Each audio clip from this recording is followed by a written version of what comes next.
my group will presenting the Islamic entrepreneurship culture in Malaysia, value and challenges. Our presenter is me, Umar bin Muhammad Rabizan, Zulaika Bashirah, Nurul Hanis and Balqis. As we know, the entrepreneur is defined to rise their business and to make their profit more than before. Also, the entrepreneur is someone that make a new idea or new creation that make other people can get work. The entrepreneur also make advantage to community, like they can get more chances work, or they can get their necessary. So the entrepreneur is as we know, like it is general that someone use the opportunity to the maximum, willing to take a risk to make their new idea, like scholars from the Western, Albert Shapiro, said the entrepreneur is to make the initiative to regulate the social and economic mechanism. So the entrepreneur is not think about the profit only, but also to make benefit to the social, like David McClelland said that entrepreneurs is someone that willing to take a risk. When they take a risk, they will accept all possibilities. Maybe failure, maybe their success, they will accept. That is entrepreneurs will try something new. Like Peter Drucker say, entrepreneur is to take chances and make it to the maximum. Like Ray Kroc, he cooperate with McD to make give an idea to make a franchise to expand their territory business. So with the idea of franchise, the profit from their business is increased, and the other people can get chances to work with McD. So as we know, the Ray Kroc use these chances to the maximum, and he take the risk to open the franchise, even though he don't know whether it's failure or success. He try it. Now I will explain about the entrepreneurship Islam. The Islamic entrepreneurship is nothing much different with the Western entrepreneurship, but the Islam entrepreneurship is more focused about the responsibility as a Muslim to fulfill the relationship between the God and the human.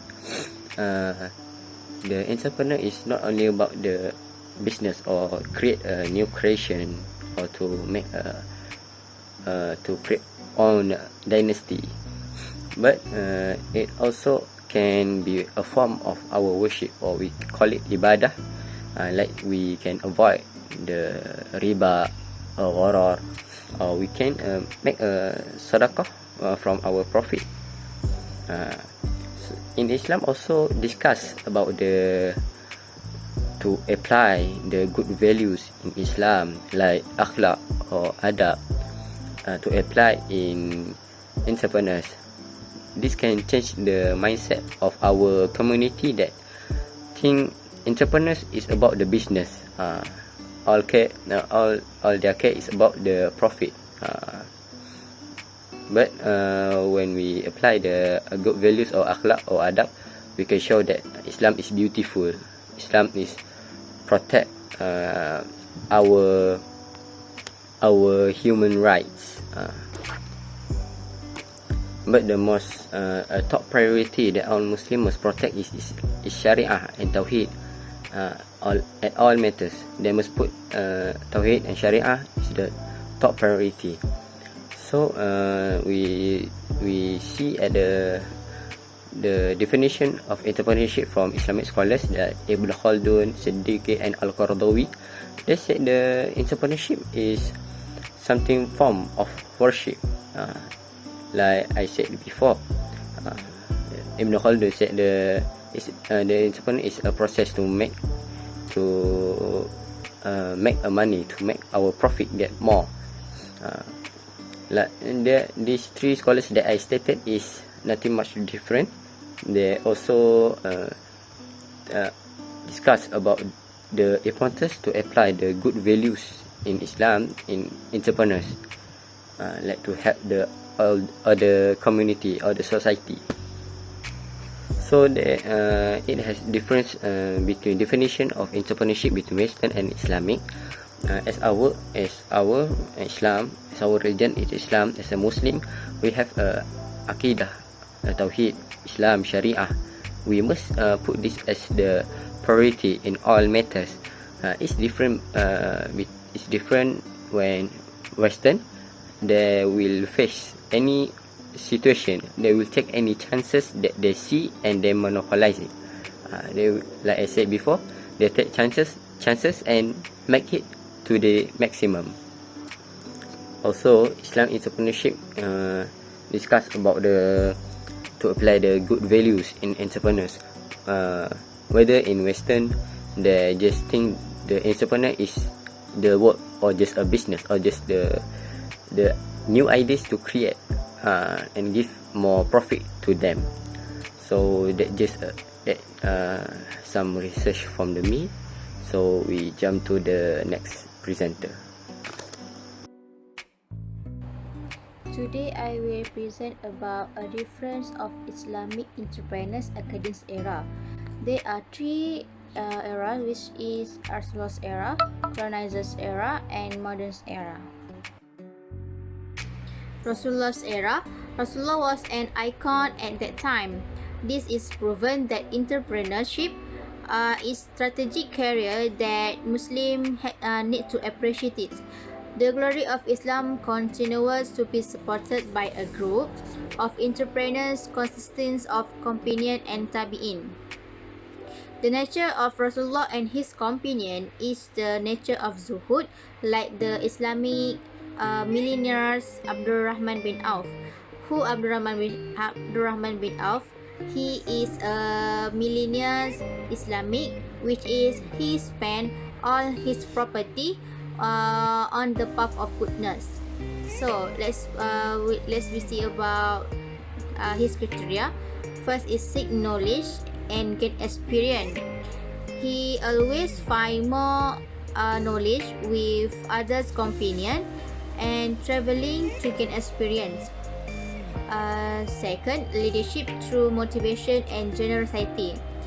He often provides an example of motivation in business, such as use of good language and delivery that is easy to understand. And last is tawaduk and humble. These for entrepreneurs, new entrepreneurs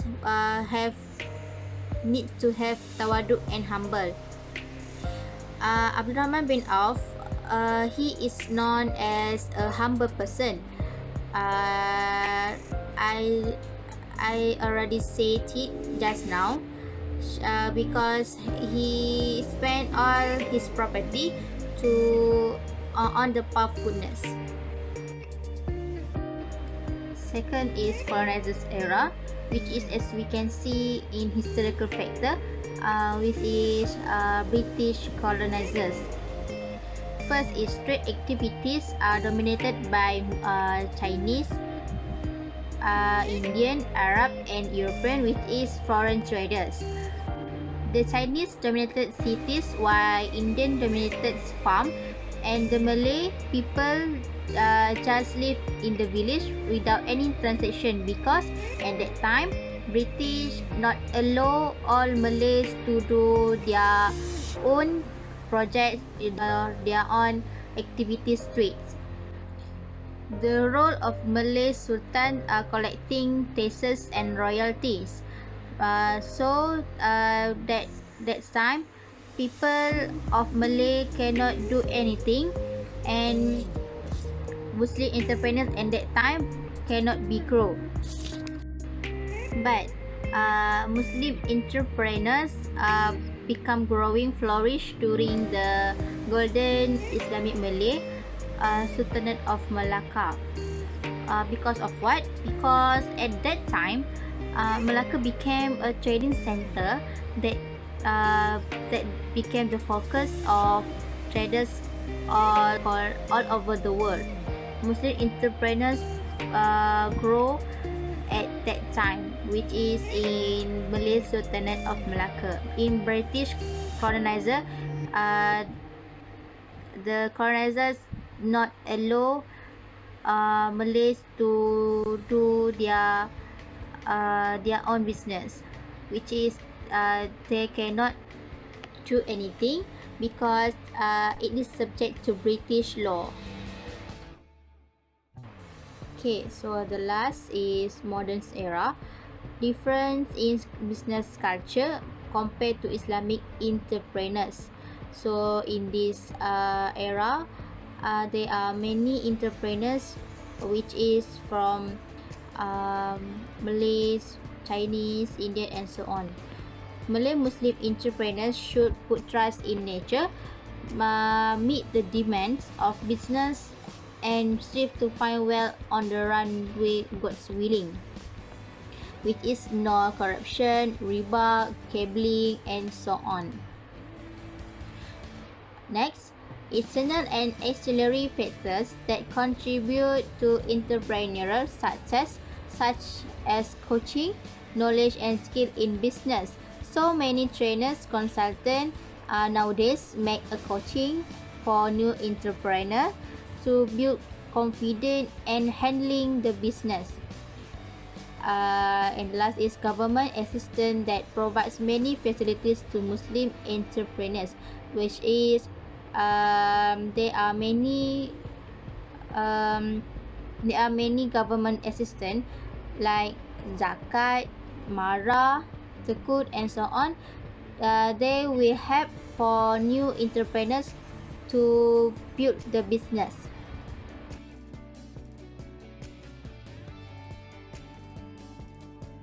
Alright, we go to the next objective, which is analyze the values and challenges to develop entrepreneurship in Malaysia. Okay, we go to the values of entrepreneurship. Values of entrepreneurship divide by three values, which is basic values, the values of soft skill, third, moral and ethical values, and the last one is example. Okay, we go to the first values, which is basic values. For example, you can see first, emphasis on technology, second, quality service, third, willing to take risks, and fourth, high competitiveness, which is passionate. Passion is another characteristic of entrepreneur. Remember that you contribute to finding solution that will help many people. Passion is what drives you to success because you are completely dedicated to making your business work, no matter how hard the process may be. Passion is what keeps you focused on your objective. Alright, we go to the second values, which is the values of soft skill. What is the soft skill? Soft skills are also important to the success of the most employers.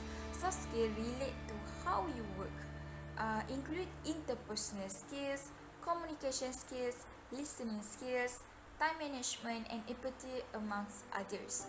Okay, we go one by one of example of the soft skill. First, confidence. Without confidence or self-belief, entrepreneur cannot possibly succeed. They have to be confident both in themselves and the products or service they sell.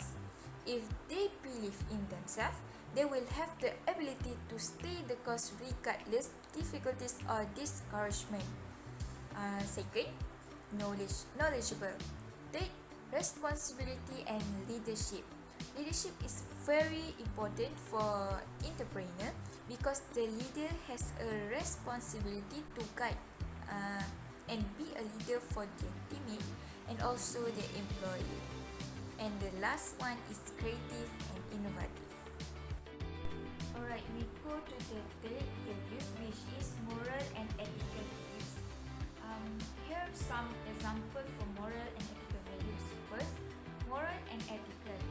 Moral and ethical are very important to entrepreneurs.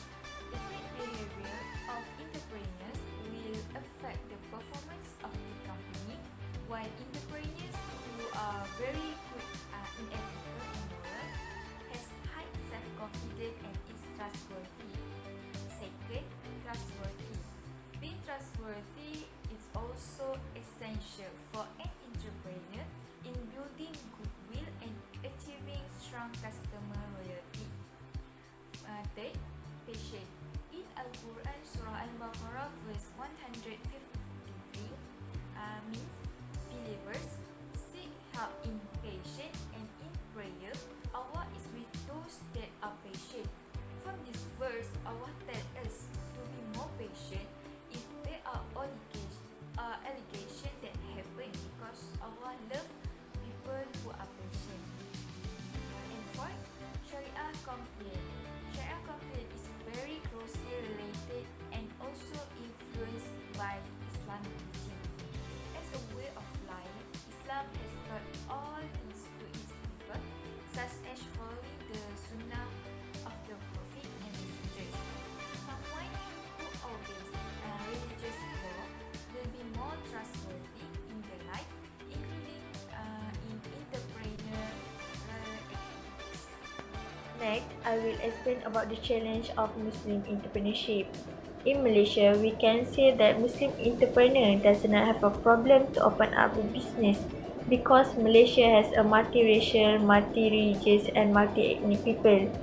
It is different from other countries where Muslim entrepreneur is a second to none, and when it comes to business, a lot of the time people misinterpret Islam as a religion of hatred and violence, thus creating a lot of barrier in terms of business, travel and day-to-day life. Entrepreneurs have faced a lot of challenge across the global ranging from finance to market validation and to accessing mentor. The challenge is finance hurdles. It is a biggest challenge for entrepreneur, especially freshly minted entrepreneur, because finance is a big part of starting or running a business. It is because lenders will hesitate in providing the required fund, as a new entrepreneur may lack collateral to secure the loan and also do not have an established business. So the solution is find the funding.